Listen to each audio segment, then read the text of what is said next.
कुमारी मायावती जिंदाबाद जिंदाबाद बीएसपी की क्या पहचान, नीला झंडा हाथी बीएसपी की क्या पहचान, नीला झंडा बहन कुमारी मायावती जिंदाबाद जिंदाबाद बीएसपी की क्या पहचान। जिंदाबाद। बहन जी आप संघर्ष करो, हम आपके साथ हैं, बहन जी आप आगे बढ़ो, आपके साथ बहन कुमारी मायावती जी जिंदाबाद, जिंदाबाद जिंदाबाद बहन कुमारी मायावती जी जिंदाबाद, जिंदाबाद बहन जी जिंदाबाद। आप संघर्ष करो, हम आपके साथ बहन जी हैं, आप आगे बढ़ो। हम आपके साथ हैं। बीएसपी की क्या पहचान, नीला झंडा हाथी बीएसपी की क्या पहचान, नीला झंडा बहुजन समाज पार्टी जिंदाबाद, जिंदाबाद जिंदाबाद बहुजन समाज पार्टी जिंदाबाद। जिंदाबाद बहन जी का स्वागत करेंगे माननीय विजेंद्र सिंह जी और प्रणव सिंह जी।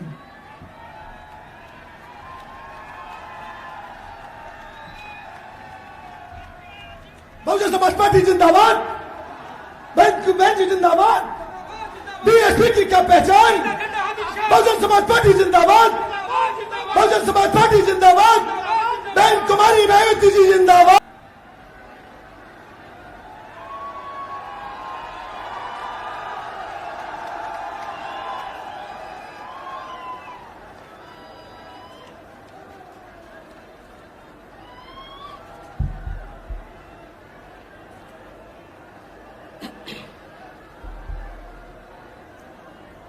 बीएसपी की इस चुनावी जनसभा में इकट्ठा हुए पार्टी के सभी छोटे बड़े पदाधिकारी एवं कार्यकर्तागण, आज आप लोग देश में व यहाँ आपके उत्तर प्रदेश स्टेट में भी लोकसभा के लिए हो रहे आम चुनाव में अपनी पार्टी के उम्मीदवारों के समर्थन में जो यहाँ चुनाव लड़े हैं उनके समर्थन में मुझे सुनने के लिए यहाँ इकट्ठा हुए हैं,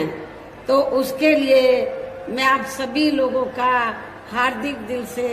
आभार प्रकट करती हूँ। वैसे आप लोगों को ये विदित है कि हमारी पार्टी कांग्रेस, बीजेपी व अन्य किसी भी विरोधी पार्टी तथा गठबंधन आदि के साथ मिलकर नहीं, बल्कि अकेले ही अपनी पार्टी के बलबूते पर ही पूरी तैयारी व दमदारी के साथ यह चुनाव लड़ रही है। इसके साथ ही हमने टिकट बंटवारे के मामले में भी सर्व समाज के लोगों को उचित भागीदारी दी है, जिनको जिताने के लिए पार्टी के लोग पूरे जी जान से लगे हैं। हालांकि आज यहाँ आपकी इकट्ठा हुई अपार भीड़, वह भीड़ के जबरदस्त जोश को भी देखकर अब मुझे भी ये काफी हद तक भरोसा हो गया है कि पिछली बार की तरह इस बार भी आप लोग यहाँ अपने उत्तर प्रदेश से लोकसभा चुनाव में अपनी पार्टी का बेहतर रिजल्ट जरूर लाएंगे। पिछली बार की तरह आप लोग बिजनौर लोकसभा की सीट को भी जीतेंगे और नगीना रिजर्व लोकसभा की सीट को भी जरूर जीतेंगे। इसके लिए अब मैं आप लोगों का ध्यान कुछ जरूरी बातों की तरफ दिलाना चाहती हूँ और इस संबंध में विशेषकर मैं कांग्रेस, बीजेपी व इनके अन्य सभी सहयोगी दलों के बारे में ये कहना चाहूंगी कि आजादी के बाद शुरू में केंद्र व देश के काफी राज्यों में भी ज्यादातर सत्ता यहाँ कांग्रेस पार्टी के ही हाथों में केंद्रित रही है, किंतु इनकी अधिकांश मामलों में रही गलत नीतियों एवं गलत कार्य प्रणाली आदि की वजह से ही फिर इस पार्टी को केंद्र व काफी राज्यों की भी सत्ता से बाहर होना पड़ा है तथा यही स्थिति इनकी सहयोगी पार्टियों की भी बनी रही है, जिसके कारण ही फिर पिछले कई वर्षों से बीजेपी व इनके सहयोगी दल केंद्र एवं काफी राज्यों की सत्ता में काबिज हो गए हैं, लेकिन इनकी भी ज्यादातर रही जातिवादी, पूंजीवादी, संकीर्ण, सांप्रदायिक व द्वेषपूर्ण नीतियों एवं कार्य प्रणाली आदि से तथा इनके कथनी व करनी में भी काफी अंतर होने की वजह से अब ऐसा लगता है कि इस बार ये पार्टी भी यानी कि भारतीय जनता पार्टी भी केंद्र की सत्ता में आसानी से वापस आने वाली नहीं है, बशर्ते यदि ये चुनाव इस बार फ्री एंड फेयर होता है तथा आम चर्चा के मुताबिक वोटिंग मशीनों में भी कोई गड़बड़ी आदि नहीं की जाती है। और वैसे भी इस बार चुनाव में इनकी कोई भी पुरानी व नई चल रही नाटकबाजी, जुमलेबाजी व गारंटी आदि काम में आने वाली नहीं है, क्योंकि अब देश की जनता काफी हद तक इस बात को समझ चुकी है कि इनकी पार्टी ने अब तक देश के विशेषकर गरीबों, कमजोर तबकों, मध्यम वर्गों एवं अन्य मेहनतकश लोगों को जो इन्हें अच्छे दिन दिखाने के वायदे किए थे, असंख्य प्रलोभन भरे वायदे किए थे तथा अनेकों हवाई व कागजी गारंटी भी दी है, तो उनका जमीनी हकीकत में अभी तक इन्होंने लगभग 1/4 हिस्सा कार्य भी पूरा नहीं किया है, बल्कि इसके स्थान पर इनका ज्यादातर समय व ताकत भी यहाँ इनके अपने चहेते रहे बड़े बड़े पूंजीपतियों एवं धन्ना सेठों को ही ज्यादा से ज्यादा मालामाल व धनवान आदि बनाने में तथा उन्हें हर स्तर पर छूट देने व बचाने में ही लगी रही है, जिनके अधिकांश आर्थिक सहयोग से ही ये पार्टी व अन्य पार्टियां भी अपना संगठन चलाती हैं तथा चुनाव आदि भी लड़ाती हैं, जिसका काफी कुछ खुलासा बॉन्ड की अभी हाल ही में आई रिपोर्ट में भी किया गया है। इसके साथ ही अब ऐसा लगता है कि कांग्रेस पार्टी की तरह ही बीजेपी ने भी केंद्र की तमाम सरकारी जांच एजेंसियों का ज्यादातर राजनीतिकरण ही कर दिया है। इसके अलावा देश के किसान वर्ग भी वर्तमान बीजेपी की सरकार में शुरू से ही अपनी विभिन्न समस्याओं को लेकर काफी ज्यादा दुखी व परेशान रहे हैं और अभी भी हैं, जबकि यूपी में 4 बार हमारी पार्टी की रही सरकार ने इनके हितों का भी हर स्तर पर विशेष ध्यान रखा है। हमारे किसान भाइयों को ये मालूम है कि जब भी उत्तर प्रदेश में बीएसपी के नेतृत्व में हमारी सरकार बनी तो हमारी पार्टी की सरकार ने किसानों का हर स्तर पर उनके हितों का पूरा ध्यान रखा है। उनको खेती करने के लिए जो सुविधाएं हैं तो वो आसान दामों में दी, उनकी जो फसल है उसका उचित दाम दिया। और इतना ही नहीं, आपके पश्चिमी यूपी में गन्ना काफी होता है, गन्ना किसान को भी उनके गन्ने का पूर्व की सरकारों की तुलना में वर्तमान सरकार की तुलना में भी काफी बढ़ाकर उनको दाम दिया था। इतना ही नहीं, बल्कि केंद्र में पूर्व की रही कांग्रेसी सरकार की तरह ही वर्तमान भाजपा सरकार में भी इनकी जातिवादी, हीन, सांप्रदायिक एवं पूंजीवादी सोच व नीतियों के चलते ही पूरे देश में सर्व समाज में से खासकर गरीबों, दलितों, आदिवासियों, पिछड़े वर्गों, मुस्लिम एवं अन्य धार्मिक अल्पसंख्यक समाज के लोगों का भी पूर्ण रूप से विकास व उत्थान आदि नहीं हो सका है। और इस संदर्भ में वैसे आप लोगों को ये मालूम है कि पूरे देश में यहाँ दलितों, आदिवासियों एवं अन्य पिछड़े वर्गों का सरकारी नौकरियों में वर्षों से अधूरा पड़ा आरक्षण का कोटा भी अभी तक पूरा नहीं भरा गया है। विशेषकर एससी व एसटी वर्गों के सरकारी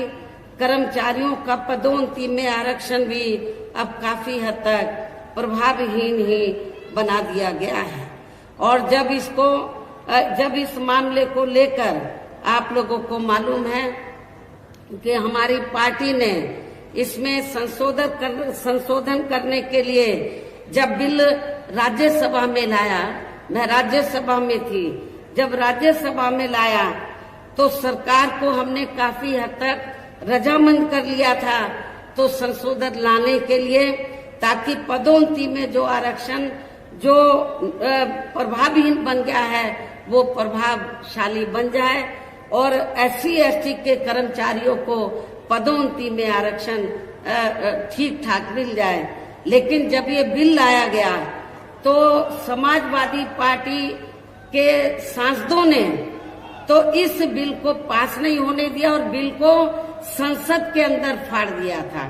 अब किस मुंह से समाजवादी पार्टी के लोग ये कहते हैं दलितों को कि आप हमें वोट दो? जिस समाजवादी पार्टी ने एससी एसटी का जो पदोन्नति में आरक्षण का विधेयक है उसको पास नहीं होने दिया, ऐसी पार्टी के उम्मीदवार की जमानत जब्त कराना ये आप लोगों की जिम्मेवारी बनती है। साथ ही केंद्र व राज्यों में भी विरोधी पार्टियों की रही सरकारों में इन सभी वर्गों को प्राइवेट सेक्टर में आरक्षण दिए जाने की व्यवस्था किए बिना ही इनकी सरकारों के ज्यादातर सरकारी कार्य अब प्राइवेट सेक्टर के जरिए ही इनके बड़े बड़े पूंजीपतियों व धन्ना सीटों आदि को ही दिए जाने के कारण अब इनको पूरे देश में आरक्षण का बहुत कम ही लाभ मिल पा रहा है। इसी प्रकार इनका अन्य और मामलों में भी शोषण व उत्पीड़न आदि होना अभी तक भी बंद नहीं हुआ है। इनके साथ साथ मुस्लिम व अन्य धार्मिक अल्पसंख्यक समाज के लोगों की भी हालत हर स्तर पर यहाँ काफी ज्यादा खराब व दयनीय ही बनी हुई है, जिसका काफी कुछ खुलासा सच्चर कमेटी की रिपोर्ट में भी किया गया है। इतना ही नहीं बल्कि पिछले कुछ वर्षों से केंद्र व अधिकांश राज्यों में भी बीजेपी व आरएसएस की सरकारों के चलते हुए अब इनका विकास एवं उत्थान आदि होना भी काफी हद तक बंदशाई हो गया है। आए दिन इन पर खासकर धर्म की आड़ में हो रही जुल्म जाति भी यह काफी ज्यादा चरम सीमा पर पहुंच चुकी है। इनके साथ साथ अपर कास्ट समाज में से विशेषकर गरीब लोगों की भी हालत हमें कोई खास अच्छी नजर नहीं आती है। इनकी गलत कृषि नीतियों के कारण किसान वर्ग भी आए दिन आंदोलित ही रहता है। साथ ही इनकी गलत आर्थिक नीतियों की वजह से देश की अर्थव्यवस्था पर भी इसका काफी बुरा प्रभाव पड़ रहा है, जिससे यहाँ विशेषकर काफी ज्यादा दुखी व परेशान हैं। और अब केंद्र में पूर्व की रही सरकारों की तरह ही वर्तमान भाजपा सरकार में भी जहाँ पूरे देश में गरीबी, बेरोजगारी एवं महंगाई आदि भी लगातार काफी ज्यादा बढ़ रही है। देश में हर स्तर पर फैला भ्रष्टाचार भी अभी तक कम नहीं हुआ है। साथ ही अपने देश की सीमाएं भी अभी तक पूरे तौर से सुरक्षित नहीं हैं। ये भी बड़े चिंता की बात है। ऐसे में अब आप लोगों को देश में हो रहे लोकसभा आम चुनाव में कांग्रेस, बीजेपी व इनकी सहयोगी पार्टियों को भी केंद्र की सत्ता में आने से जरूर रोकना है। जिनकी गलत नीतियों व गलत कार्य प्रणाली आदि को आप लोग काफी हद तक आजमा चुके हैं। ऐसी स्थिति में अब ये विरोधी पार्टियां किस्म किस्म के साम दाम दंड भेद आदि अनेकों हथकंडे इस्तेमाल करके केंद्र की सत्ता में आने की भी पूरी कोशिश में लगी हैं, जिनसे अपनी पार्टी के लोगों को हर स्तर पर काफी ज्यादा सावधान रहना है। और इस मामले में विरोधी पार्टियां अपने अपने पक्ष में हवा बनाने के लिए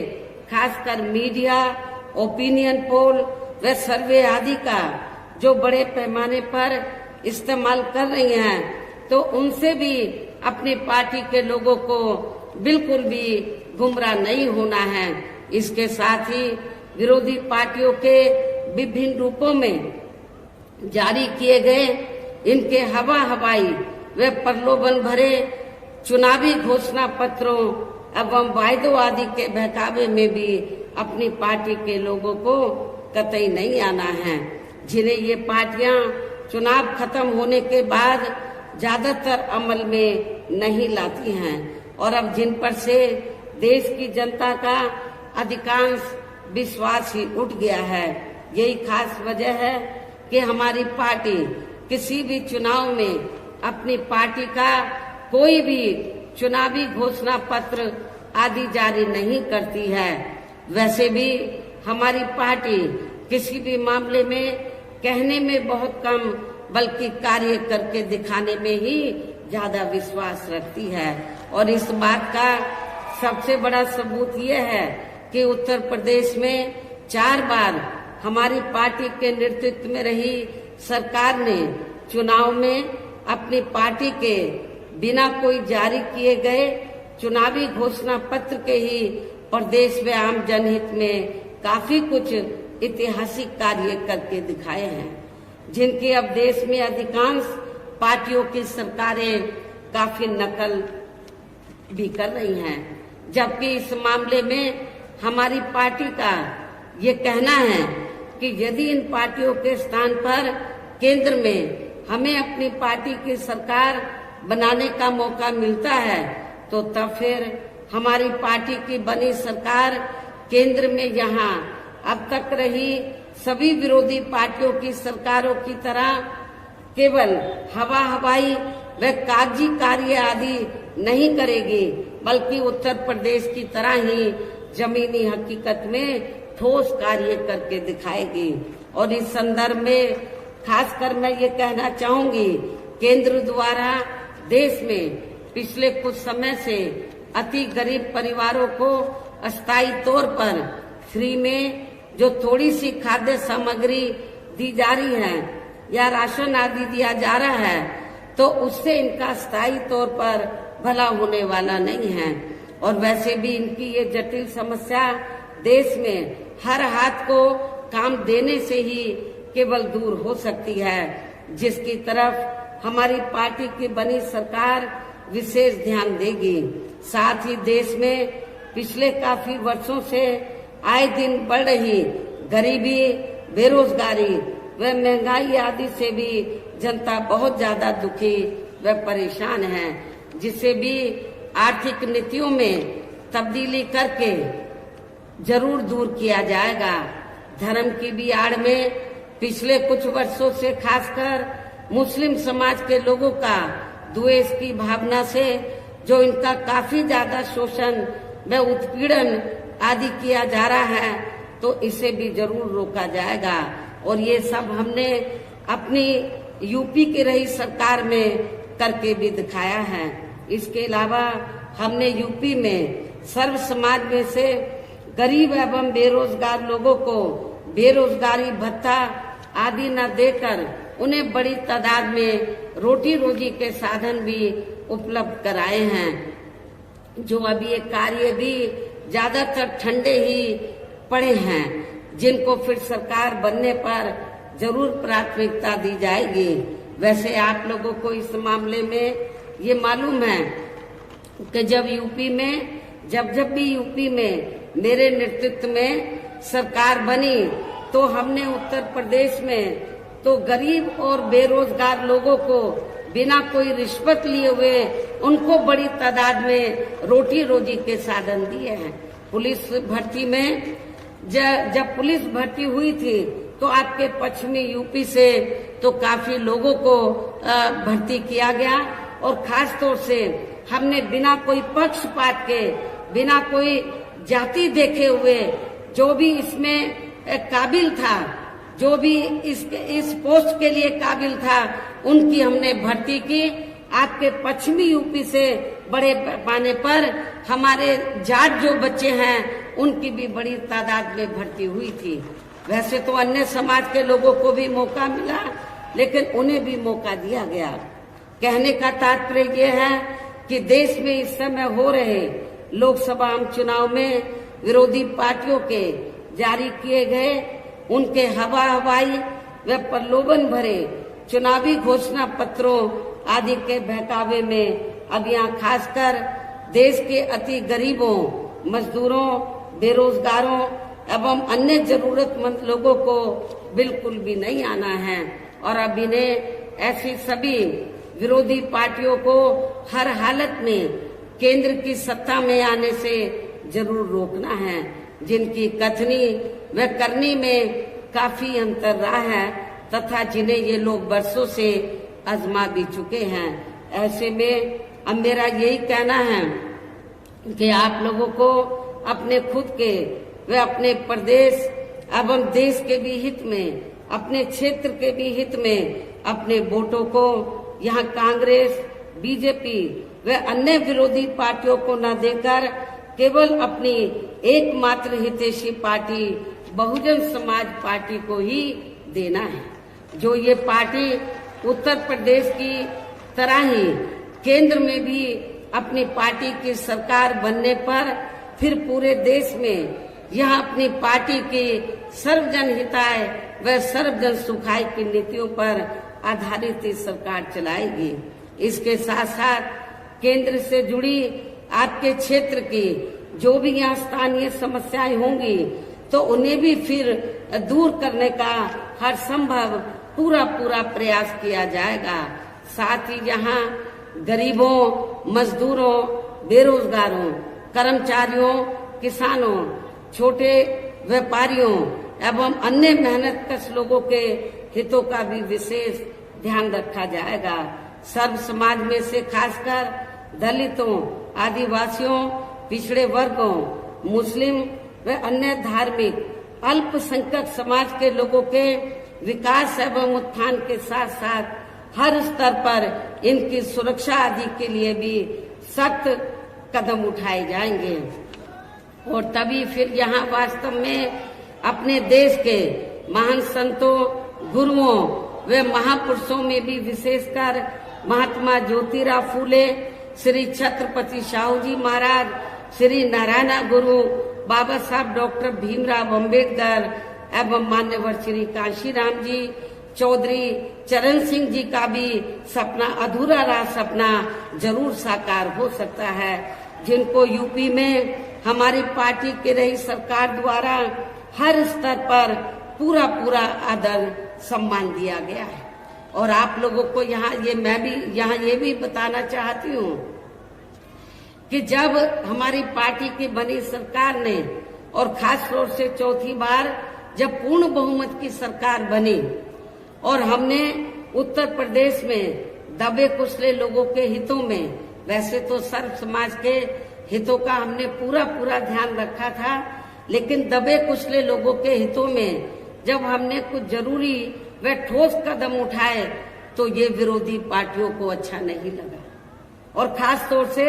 जब हमने अपने संतों, गुरुओं और महापुरुषों को विभिन्न रूपों में आदर सम्मान दिया, उनके नाम से स्मारक बनाए, उनकी प्रतिमाएं लगाई, संग्रहालय बनाए, ये सब अच्छा नहीं लगा। और नतीजा क्या हुआ, तो तब फिर चाहे कांग्रेस हो, बीजेपी हो, सभी पार्टियों को ये लगा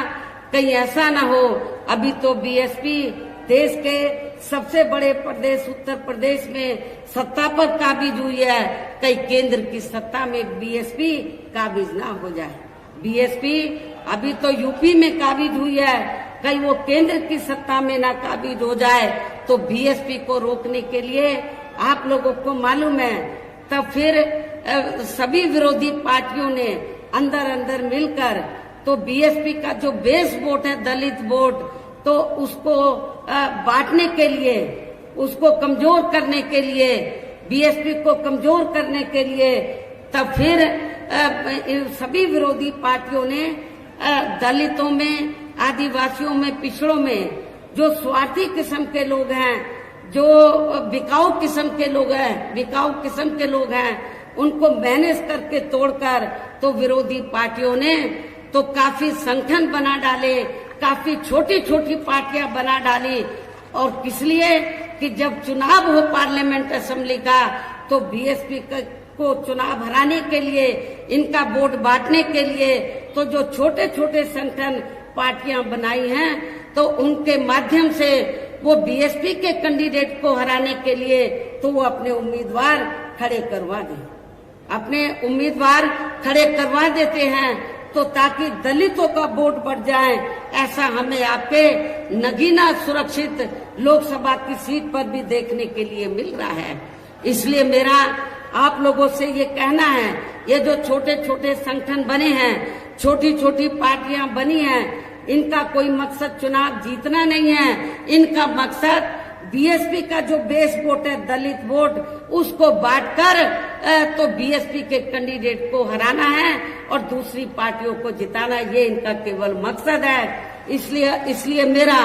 खास तौर से दलित वर्ग के लोगों से ये कहना है कि आप लोगों को अपना वोट ऐसे संगठन, ऐसी पार्टियों को एक भी नहीं देना है। यदि एक भी वोट दे दिया तो फिर इसका फायदा दूसरी जातिवादी पार्टियों को मिल जाएगा। इसलिए आप लोगों को एक एक वोट आप लोगों को बहुजन समाज पार्टी के उम्मीदवार को देना है। इसी प्रकार आप लोगों को जो बिजनौर लोकसभा की सीट है, यहाँ से भी हमने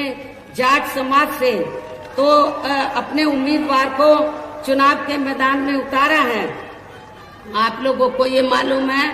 कि जब सपा पावर में रही थी, तो यहाँ पर मुसलमानों और जाटों में काफी नफरत पैदा की गई, दंगे कराए गए, मुजफ्फरनगर में कराए गए। लेकिन मेरी सरकार में जाटों और मुसलमानों में कोई उनमें नफरत पैदा नहीं की गई, कोई उनमें आपस में कोई जातीय संघर्ष नहीं हुआ, कोई भी तनाव पैदा नहीं हुआ। ये सब आप लोगों को मालूम है। और इसी मानसिकता पर चलकर ही तो हमने जिनको चुनाव के मैदान में उतारा है, वो इसी मानसिकता के हैं कि जो मुस्लिम और जो जाट समाज है, जो पूर्व में यहाँ नफरत पैदा की गई, उसको भाईचारे में तब्दील किया जाए। इसी मानसिकता के हमारे उम्मीदवार है। इन्हीं खास बातों के साथ ही अब मेरा देश में आपके स्टेट के भी हित में यही कहना है कि हमारी पार्टी ने आपकी बिजनौर लोकसभा की सीट से चौधरी विजेंद्र सिंह, जो आपके सामने यहाँ खड़े हैं, और इसी जिले में दूसरी सीट है नगीना सुरक्षित लोकसभा की सीट, तो यहाँ से हमने एडवोकेट श्री सुरेंद्र पाल सिंह को चुनाव के मैदान में उतारा है, जो यहाँ आपके सामने मंच पर मौजूद भी हैं। तो उन्हें आप लोगों को जरूर कामयाब बनाना है, जिसके लिए यहाँ पार्टी के सभी स्तर के छोटे बड़े पदाधिकारी व कार्यकर्ता आदि पूरे जी जान से लगे हैं। और अब आप लोगों को वोट पड़ने वाले दिन यहाँ बीएसपी के अपनी पार्टी के इन सभी उम्मीदवारों को बीएसपी का जो चुनाव चिन्ह हाथी है, हाथी चुनाव चिन्ह के सामने वाले बटन को दबाकर आप लोगों को बीएसपी के इन दोनों प्रत्याशियों को रिकॉर्ड तोड़ वोटों के अंतर से जरूर जिताना है। इस पुरजोर अपील के साथ ही अब मैं अपनी बात यही समाप्त करती हूँ। जय भीम, जय भारत। बहुजन समाज पार्टी जिंदाबाद, बहन कुमारी पार्टी जिंदाबाद, बहन कुमारी पार्टी जिंदाबाद। बीएसपी की क्या पहचान, बीएसपी की क्या पहचान, बहुजन समाज पार्टी जिंदाबाद, बहन कुमारी मायावती जी जिंदाबाद, बहन कुमारी मायावती जी जिंदाबाद। बीएसपी की क्या पहचान? बेटी आप संघर्ष करो, बेटी आप आगे बढ़ो। बहुजन